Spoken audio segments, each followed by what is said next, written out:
Le moment où tout le monde aura compris qu'il était temps de changer, temps de donner un nouveau visage à la mondialisation, temps de construire un nouvel ordre mondial, politique, économique, social, assis sur de nouveaux principes et de nouvelles règles.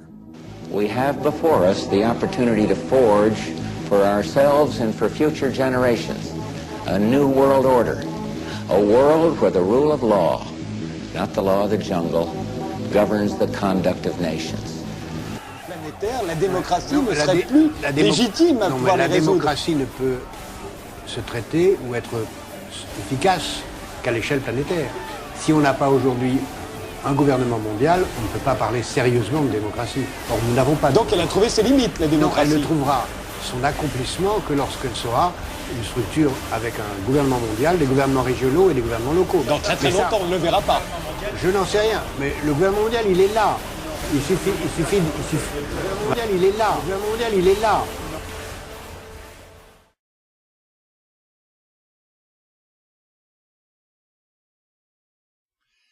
La question du nouvel ordre mondial n'est pas un sujet anodin. C'est même le grand sujet de notre époque, et tout le reste ne pèse guère à côté. Car vous allez le voir, il recouvre tout. La démocratie, le pouvoir d'achat, la santé, l'environnement, la paix. Il n'y a pas de définition officielle du nouvel ordre mondial, mais l'idée générale est la suivante. Le nouvel ordre mondial, parfois appelé mondialisme, est un projet politique dont le but est la mise en concurrence de tous les acteurs économiques de la planète au sein d'un grand marché unique, avec pour seul critère leur capacité à produire des richesses. L'idée sous-jacente est que la libération totale des forces vives de la société, ces entrepreneurs prétendument créateurs de richesses, seuls capables de tirer vers le haut l'ensemble de la population, serait la seule réponse possible aux trois défis majeurs que l'humanité devra affronter au cours du XXIe siècle. La destruction de l'environnement, la pénurie des ressources et le choc des civilisations. Une définition brutale dans sa simplicité, qui a priori n'offre aucune possibilité de contestation. C'est le nouvel ordre mondial ou la mort. Et pour forcer le trait, on vous explique en plus que seuls les imbéciles et les simples d'esprit voudraient s'y opposer, avec parfois comme une mise en garde, une accusation de racisme et d'antisémitisme qui pointe le bout de son nez. Souvenez-vous, c'est exactement le même son de cloche qui vous avait été seriné pendant la campagne pour le référendum de Maastricht il y a 20 ans. On connaît la suite. Comme le remarque l'intellectuel russe ex-dissident Vladimir Boukhovski, c'est aussi exactement ce qui se passait dans l'ex-Union soviétique lorsqu'on faisait croire aux Russes qu'ils vivaient dans le meilleur des mondes et que toute alternative n'était que fascisme et servitude. Faut-il donc être aveugle pour ne pas comprendre que tout ceci, une fois de plus, sent la propagande mensongère à plein nez? La vérité qui vous est soigneusement cachée, c'est que ce projet politique à l'échelle du monde n'est rien d'autre qu'une fuite en avant du capitalisme libéral, qui est lui-même à l'origine de ces grands défis planétaires, et qu'en coulisses, une oligarchie insatiable poursuit un tout autre objectif. La course au profit, sans aucune considération d'ordre moral, hors la nécessité de préserver une apparence respectable. Pour mieux vous tromper, les médias et la classe politique dominante nous parlent de nouvel ordre mondial et de mondialisation sans vraiment distinguer ces deux notions.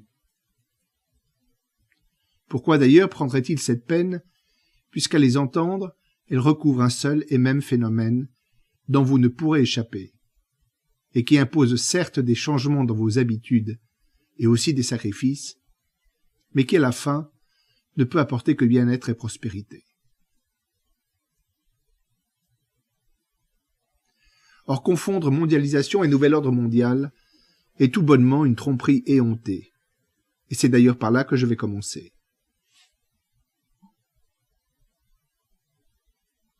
En quoi cette confusion est une supercherie?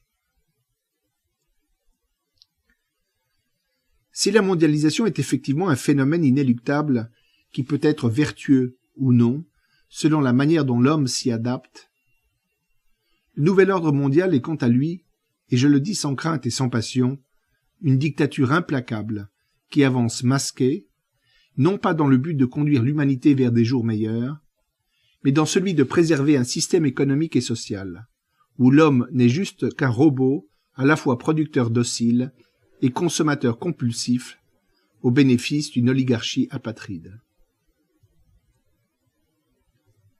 Cette vérité crue à laquelle j'ai eu accès pour l'avoir vécue de l'intérieur pendant près de 30 ans, je vais essayer de vous l'expliquer, sans prendre de gants, loin du jargon des experts, en choisissant à dessein des mots accessibles par le plus grand nombre.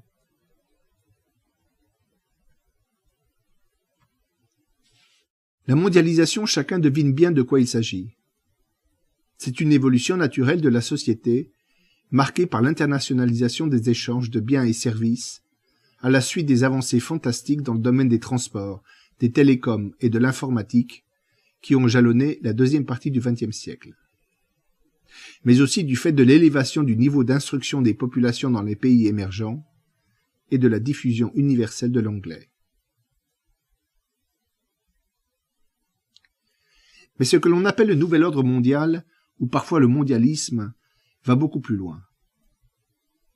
C'est en plus de la mondialisation, le choix politique d'éliminer les obstacles culturels et réglementaires aux échanges des biens et services, aux flux migratoires et aux mouvements de capitaux.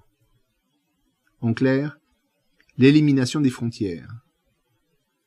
Poursuivie par l'élimination des souverainetés nationales et enfin couronnée par l'instauration d'une gouvernance mondiale qui par définition ne peut être qu'une dictature, tant on imagine mal que le peuple puisse dans ces conditions conserver une once de souveraineté.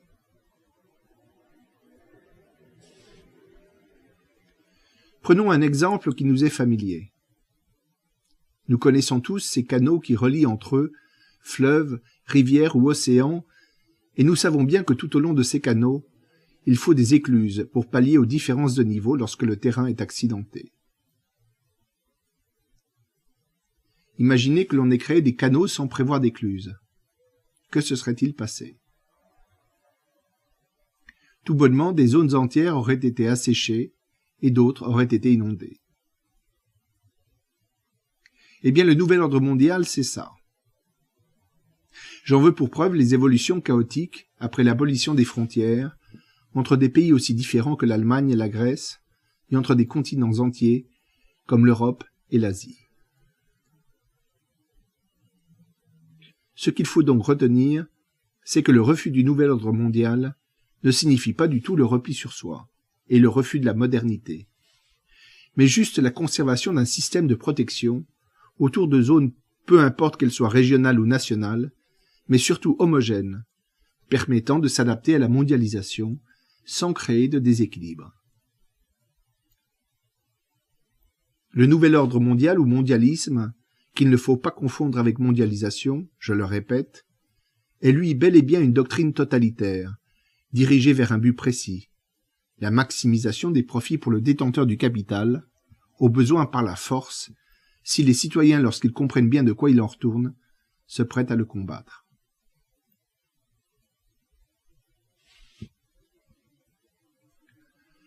Comment l'idée d'un nouvel ordre mondial s'est-elle imposée progressivement au cours du XXe siècle? Si l'idée d'un gouvernement mondial est née au XVIIIe siècle pour faire échec au pouvoir de l'Église catholique, c'est surtout au XXe siècle qu'il a pris la forme que l'on connaît aujourd'hui. Les principales étapes successives de la montée du nouvel ordre mondial ont été les suivantes. 1. Après la Deuxième Guerre mondiale, le plan Marshall, qui a donné aux grandes entreprises américaines leur dimension véritablement apatride. Mot bien plus pertinent que multinational, puisqu'avec le nouvel ordre mondial, la nation est amenée à disparaître. 2. Hier en Europe, puis demain vis-à-vis du reste du monde, la suppression totale des frontières que je viens d'évoquer. 3. La fusion des banques d'affaires et des banques commerciales en des superbanques à vocation universelle et au pouvoir démesuré, et qui de facto échappent à tout contrôle. 4. La diabolisation du sentiment national rendu responsable de la Seconde Guerre mondiale, et singulièrement de la Shoah. 5. L'échec total du modèle inspiré par l'Union soviétique.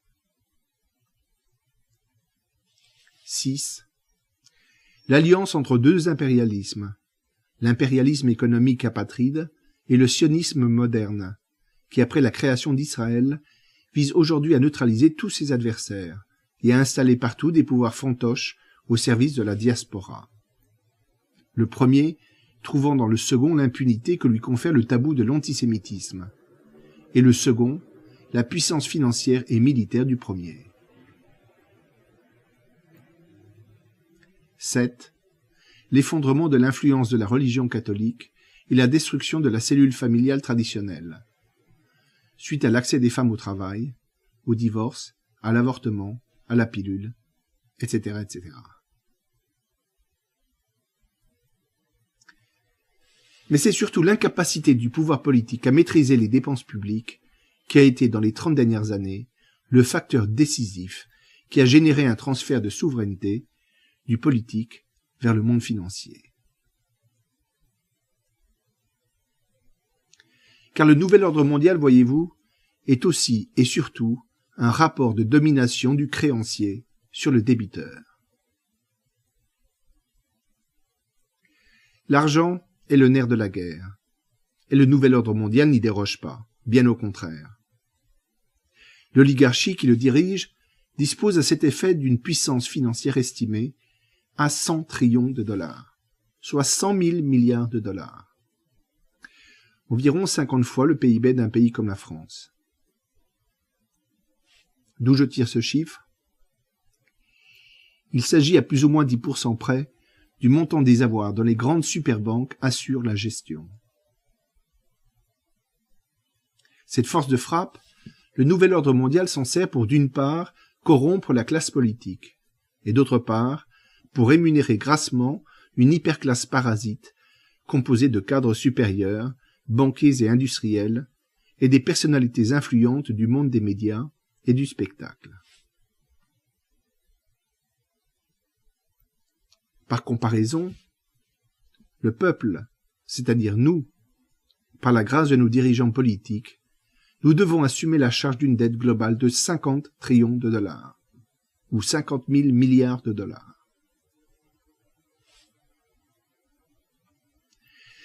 Ces deux chiffres, 100 trillions d'actifs d'une part et un passif de 50 trillions d'autre part, vous donnent la mesure de la disparité phénoménale de la répartition de la croissance économique depuis 30 ans. Si vous ne deviez retenir qu'une chose, c'est que la gouvernance mondiale est une gouvernance par la dette. Sans dette publique, le nouvel ordre mondial n'aurait virtuellement aucun pouvoir sur les États.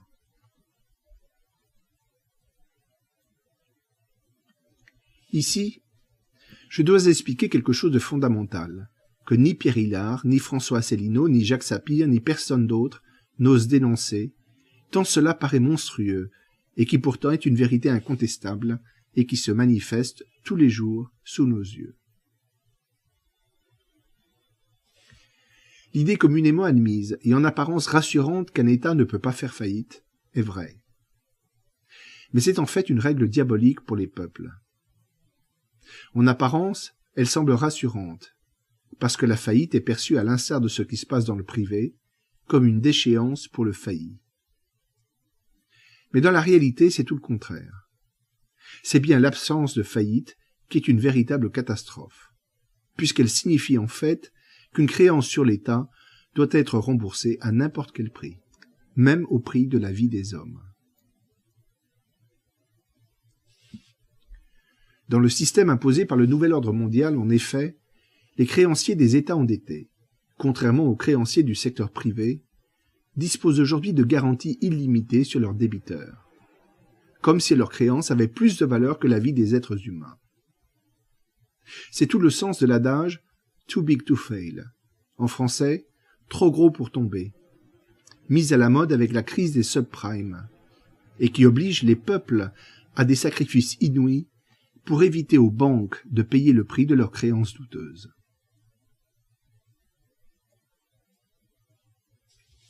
Qui dirige le nouvel ordre mondial? Vous l'avez donc deviné, même si les hommes politiques et les experts, parfois présentés sous l'étiquette trompeuse de philosophes, sont les principaux avocats du nouvel ordre mondial dans les médias, c'est bien une oligarchie financière de quelques centaines d'individus qui tire les ficelles et qui constitue déjà de manière informelle une sorte de gouvernement mondial occulte en arrière-plan des institutions politiques nationales, et qui les contrôle dans le but d'obtenir l'abolition de toutes les entraves à leur inépuisable quête de profit. Dans ce gouvernement mondial virtuel, on rencontre les dirigeants des principales banques internationales, les dirigeants des plus importants fonds de capital risque, les dirigeants de certaines grandes entreprises multinationales, principalement dans les secteurs clés comme la santé, l'agrobusiness, la défense, les médias et le luxe, des politiciens et des militaires de haut rang, souvent proches des lobbies sionistes, qui influencent de manière décisive la politique extérieure des États-Unis et de quelques autres pays, notamment la France. En dessous de ce petit nombre d'individus, qui en quelque sorte est le sommet de la pyramide, on trouve les principaux élus politiques du monde occidental et les responsables des grandes organisations transnationales telles que le FMI, l'OMC et la Commission européenne, qui ne sont tous que des exécutants dociles, car totalement corrompus. Une corruption subtile, fondée sur le chantage et la tromperie, et qui se résume en gros à ceci. 1. Vous êtes là où vous êtes parce que nous vous jugeons convenable, et que nous avons le pouvoir de vous remplacer en claquant des doigts. 2. Vous devez nous protéger à tout prix, parce que si nous tombons, tout le système s'écroule.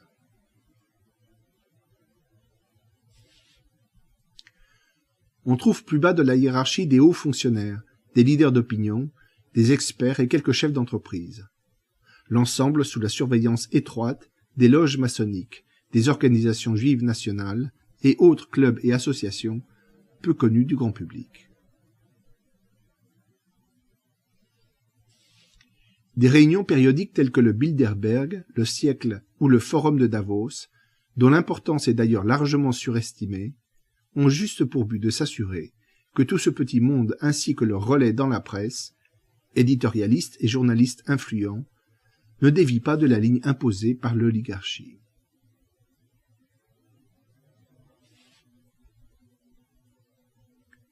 Pourquoi le nouvel ordre mondial doit-il être combattu?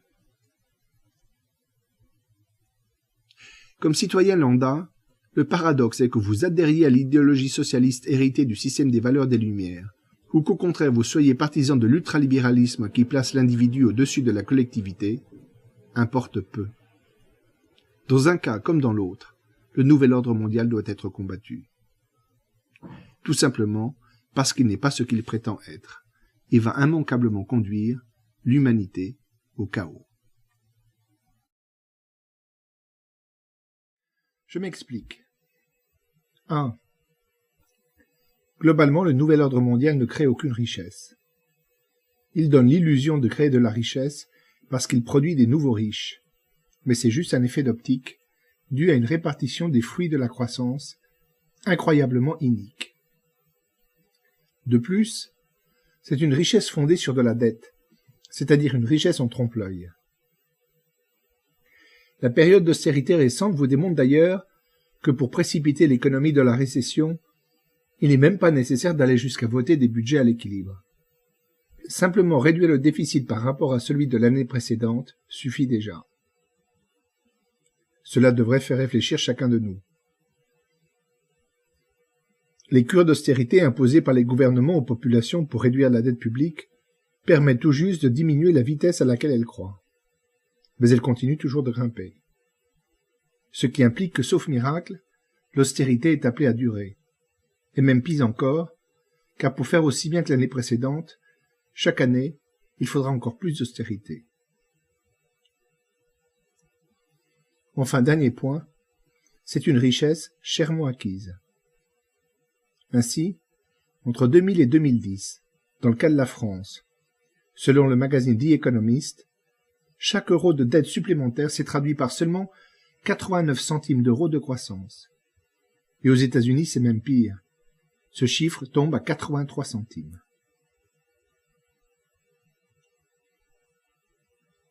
Deux. Les défenseurs du nouvel ordre mondial ont cette formule empruntée à l'ex-chancelier Helmut Schmidt, qui résume parfaitement la philosophie libérale. Les profits aujourd'hui sont les investissements de demain et les emplois d'après-demain.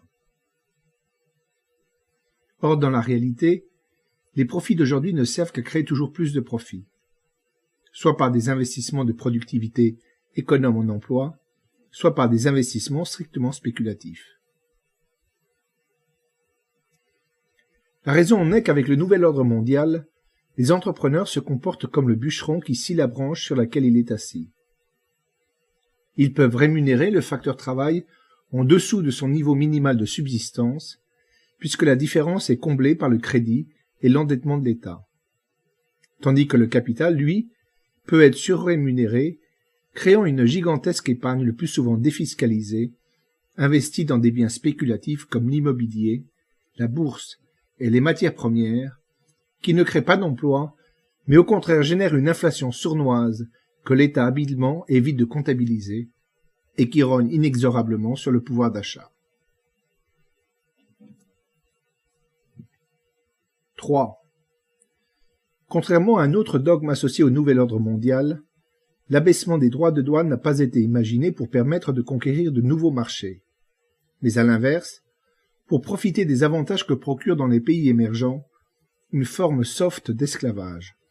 Travailleurs sous-payés, logés et nourris dans les villes dortoirs, corvéables à merci. Que ce soit l'importation de produits à bas prix ou la délocalisation de nos usines, le but toujours et encore a été de maximiser le profit de l'actionnaire, qui est le seul et unique mobile du capitalisme. 4. Le nouvel ordre mondial prône les principes du libéralisme, mais il refuse de les respecter lorsqu'il joue en défaveur de l'oligarchie. L'exemple le plus frappant, je dirais le plus révoltant, est celui de la crise financière qui a mis en évidence cette immense escroquerie qu'est la privatisation des profits et la mutualisation des pertes. 5. Grâce au nouvel ordre mondial qui est un espace totalement dérégulé, l'oligarchie s'adonne aussi à des activités illégales, à grande échelle et en toute impunité. Le blanchiment de l'argent de la drogue et des autres trafics scandaleux. Trafic humain, trafic d'organes, trafic d'armes. La pratique quotidienne et à grande échelle du délit d'initié, qui est une spoliation permanente de l'épargnant. L'évasion fiscale systématique et même la fraude fiscale, qui cumulée sur 20 ans représente aujourd'hui au moins la moitié de l'encours de la dette publique. Ici, il convient de remarquer que si la création d'une gouvernance mondiale avait été un objectif sincère au service des peuples, c'est bien par une harmonisation fiscale au niveau de la planète qu'il aurait fallu commencer. Mais de ça, bien sûr, il n'est point question. Et la lutte contre les paradis fiscaux est une lutte factice.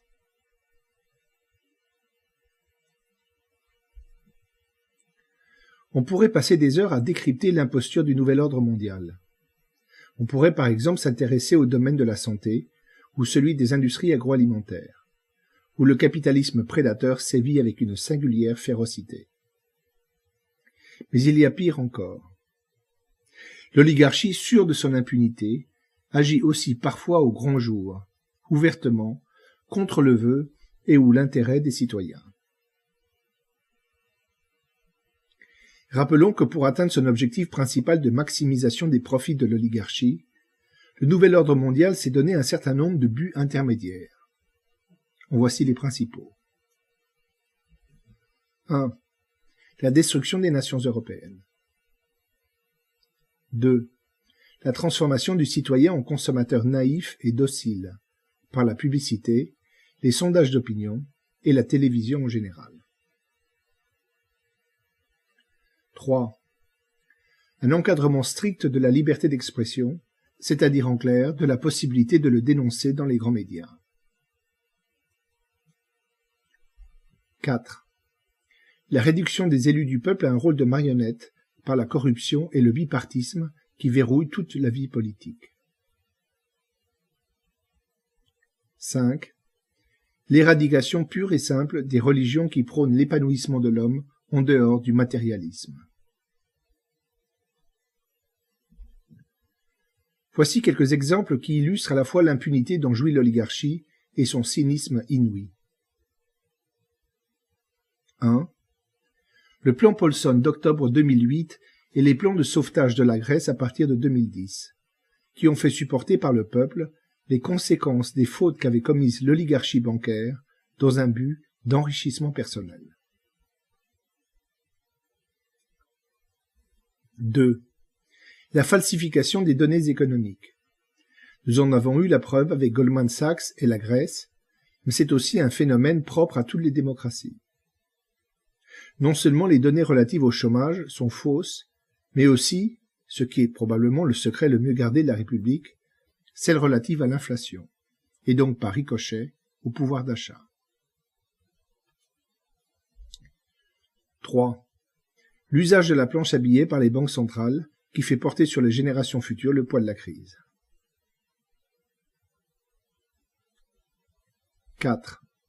L'acheminement de l'épargne des ménages vers des produits toxiques, mais très profitables pour les banques, du fait des commissions qui leur sont attachées. 5. Les guerres d'Irak, d'Afghanistan et de Libye, déclenchées au seul profit du nouvel ordre mondial, et qui ont apporté chaos et désolation aux populations des pays concernés. 6. Le scandale du traité de Lisbonne de triste mémoire, qui fut une véritable gifle au peuple français. 7. Les lois mémorielles et antiracistes, dont le seul but est d'ériger la critique d'Israël, celle des lobbies sionistes et même des juifs à titre personnel, au rang de crimes d'antisémitisme, de manière à leur conférer une totale impunité. 8. Le Patriot Act, voté par Bush, puis entériné et même aggravé encore par Obama, qui remet à l'ordre du jour les lettres de cachet de l'Ancien Régime et abolit de facto l'habeas corpus vieux de près de 800 ans. 9. La marche forcée vers le métissage, c'est-à-dire vers la destruction des racines chrétiennes de l'Occident, racines encore vivaces dans la religion, mais aussi, ce qu'on dit moins, de la doctrine humaniste héritée des Lumières. À noter ce paradoxe qui consiste à faire l'apologie de la diversité culturelle et simultanément promouvoir une gouvernance unique pour un marché unique sous l'empire d'une pensée unique. Un paradoxe qui aurait dû éveiller des soupçons et qui témoigne parfaitement d'une rhétorique de double langage et du deux poids deux mesures. À noter aussi que cette dictature des superbanques s'appuie sur le postulat que leur effondrement impliquerait aussi l'effondrement du système économique par effet de domino. Un postulat qui semble admis par tout le monde, mais qui est totalement faux. Si le temps me le permettait, je le démontrerais en détail. Sachez quand même que l'effondrement des banques n'aurait en effet aucune incidence sur nos dépôts, car la monnaie détruite pourrait être recréée ex nihilo par la Banque centrale. Elle réduirait juste à zéro leur valeur, ce qui constituerait une perte uniquement pour leurs actionnaires.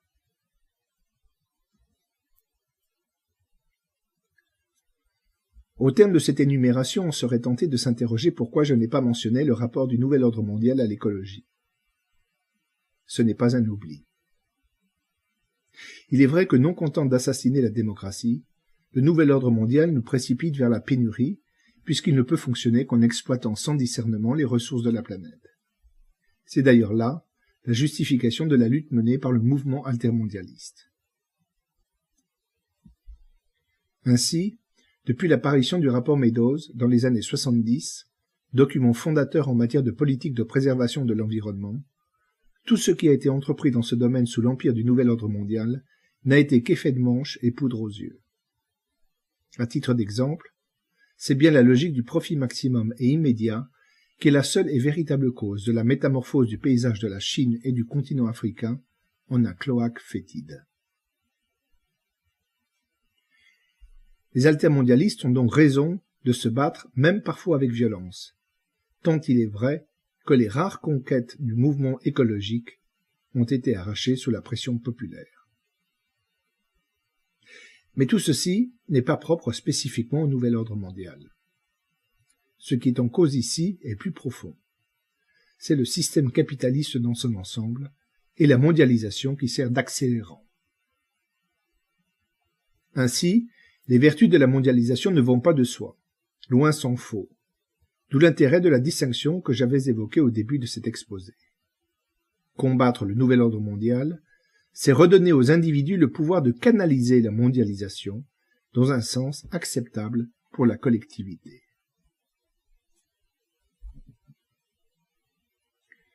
Quelle est l'alternative au nouvel ordre mondial? On ne peut répondre à cette question sans évoquer ses frontières géographiques. Dans le discours officiel, le nouvel ordre mondial s'arrête au monde musulman, comme pour souligner que la seule alternative est un monde d'indigence matérielle et de fanatisme religieux. C'est le sens du concept du choc des civilisations avec lequel vous êtes certainement familier. Or, la réalité est tout autre, car le nouvel ordre mondial n'a pas réussi à pénétrer dans de nombreux pays qui comptent aujourd'hui parmi les plus prospères. Je veux parler de certains pays d'Europe du Nord, de la Suisse, de l'Extrême-Orient, Japon compris, de la Russie, mais aussi du Venezuela d'Hugo Chavez, et je note que le reste de l'Amérique latine y résiste avec vigueur. Cela peut surprendre, mais c'est la stricte vérité, puisque tous ces États ont conservé leur indépendance politique, leur souveraineté monétaire et commerciale, et pour certains d'entre eux, respectent scrupuleusement la souveraineté populaire lorsqu'elle s'exprime. Cette distinction entre les nations est fondamentale.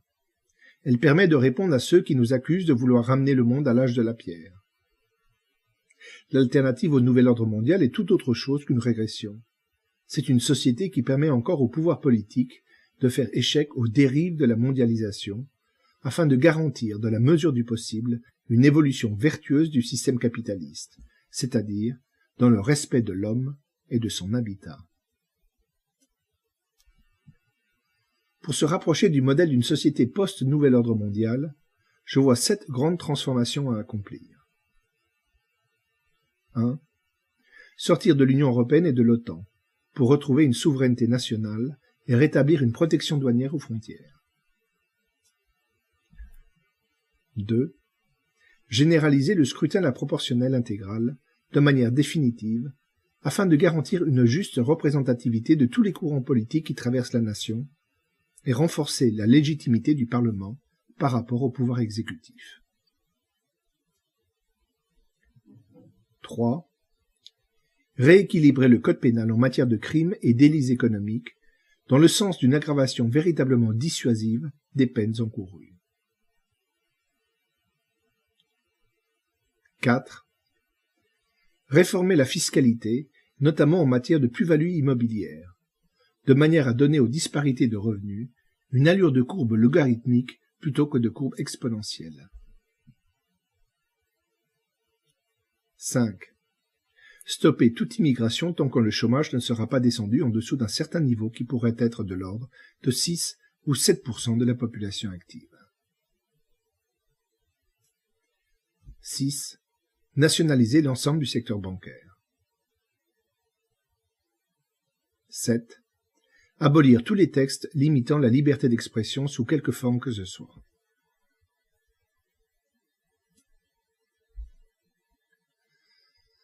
Comment lutter contre le nouvel ordre mondial? Cette question est la dernière que j'aborderai aujourd'hui. Elle est fondamentale. Car si nous sommes quelques-uns à avoir fait le bon diagnostic, peu s'aventurent à proposer des solutions, et lorsqu'il y en a, ce sont toujours des solutions impossibles à mettre en œuvre, puisqu'elles impliquent une décision de l'oligarchie elle-même, ce qui est absurde. À quoi bon en effet proposer de sortir de l'euro, sans expliquer d'abord comment faire accéder au pouvoir une formation politique favorable à la sortie de l'euro. Or, je l'ai dit et redit, dans l'hypothèse hautement improbable où le Front National ou tout autre parti ouvertement adversaire du système remporterait des élections nationales, celles-ci seraient immédiatement annulées sous un prétexte fallacieux. Pour vous en convaincre, voyez le sort qui fut fait à Papandréou à l'automne 2011, lorsqu'il lui prit de consulter par référendum le peuple grec. A priori donc, cela semble mission impossible. Le pot de terre contre le pot de fer. L'idée générale que je veux vous faire partager, c'est que tout système social fondé sur une injustice manifeste porte en lui les germes de sa propre destruction. L'absolutisme royal s'est effondré à cause de l'inégalité devant l'impôt. Rappelez-vous, tout avait commencé avec les États généraux de 1789, réunis pour demander encore plus d'impôts aux tiers-États. Le communisme, lui, s'est effondré parce que l'effort individuel n'était pas rétribué à sa juste valeur. Le citoyen soviétique modèle, de l'ouvrier du Donbass au bureaucrate du Kremlin, avait donc perdu tout sens de ses responsabilités. Le nouvel ordre mondial, lui aussi, est condamné à s'effondrer. Parce que dans sa logique totalitaire, les fruits de la croissance sont répartis de manière si arbitraire et si inique au seul bénéfice d'une oligarchie insatiable, que la consommation des ménages, qui est son carburant vital, ne peut plus être soutenue que de manière artificielle. Entre 1980 et 2008, ce fut par le crédit. Depuis, c'est par la planche à billets. Nous sommes donc placés dans la situation des mutins du Bounty ou des mineurs de Germinal. Précipiter la fin économique du nouvel ordre mondial, avec tous les sacrifices immédiats que cela implique, est la seule et unique issue. Une fois cette condition admise, il existe de nombreuses actions à la portée de chacun, susceptibles d'asséner un coup fatal à l'oligarchie. Mais contrairement aux précédents de 1789 et 1917, je ne préconise absolument pas l'insurrection, qui pourtant était un droit fondamental, garanti de la Déclaration des droits de 1793. Nous devons au contraire nous inspirer du Mahatma Gandhi, qui préconisait le boycott comme méthode non violente de résistance à l'oppression. Et voici quelques idées de boycott que je voudrais vous faire partager. 1. Le boycott de la grande distribution et de la nourriture industrielle. Je rappelle que selon plusieurs études sérieuses, entre un tiers et la moitié de la nourriture produite dans les pays de l'OCDE, c'est-à-dire en gros par le nouvel ordre mondial, est gaspillée, principalement du fait de la grande distribution. Cela signifie, pour ceux qui vivent à la campagne, privilégier les achats auprès des producteurs, et pour ceux qui vivent en ville, acheter sur les marchés plutôt que dans les grandes surfaces. Cela veut dire aussi privilégier les produits bio, une cuisine traditionnelle et les boissons naturelles. 2. Le boycott des grands médias. C'est un axe fondamental de la révolte des peuples contre le nouvel ordre mondial. Je n'irai pas par 4 chemins. La télévision est tout entière au service du nouvel ordre mondial. Elle ment et abrutit à dessein car c'est la mission qui lui a été assignée. Il est donc impératif d'éteindre la télévision. C'est une habitude à prendre. Personnellement, je l'ai prise, et mes enfants rétifs au début ne contestent plus ce choix aujourd'hui. D'ailleurs, avec Internet, chacun y a gagné au change, et de loin. 3. Le boycott des partis politiques pro-européens aux élections. Et faute de mieux, le vote blanc au second tour de toute élection nationale. 4. Le boycott des biens de consommation produits en dehors de l'Union européenne. 5. Le boycott des biens jetables au bénéfice des biens durables. 6. Il faut aussi songer à orienter nos enfants vers des études débouchant sur des métiers traditionnels, ou bien alors en rapport avec les nouvelles technologies. électronique, informatique, biologie. Peu importe qu'ils soient manuels ou intellectuels. Et mettre l'accent sur les langues étrangères, notamment les langues exotiques, comme le russe et les langues asiatiques. Et ne plus se focaliser sur les écoles de commerce, qui débouchent sur du chômage de masse. Enfin, le boycott des superbanques, de type BNP, Société Générale. Je l'ai gardé pour la fin car je crois que c'est là le moyen le plus efficace pour créer un choc psychologique auprès de la population et ébranler le système financier qui est la clé de voûte du nouvel ordre mondial.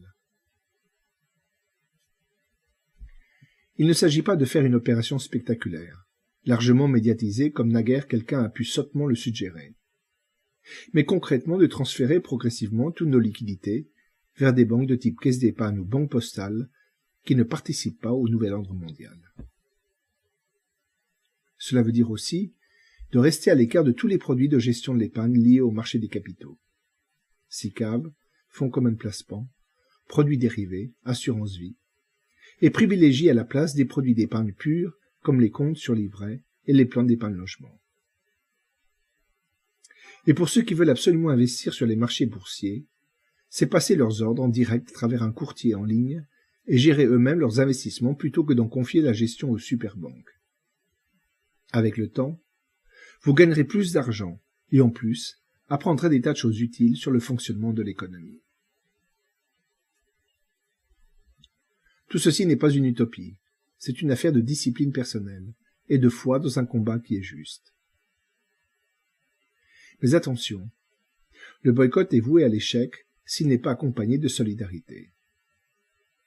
Le sabordage du système de l'intérieur est une entreprise qui va demander des sacrifices et qui causera dans un premier temps encore davantage de chômage.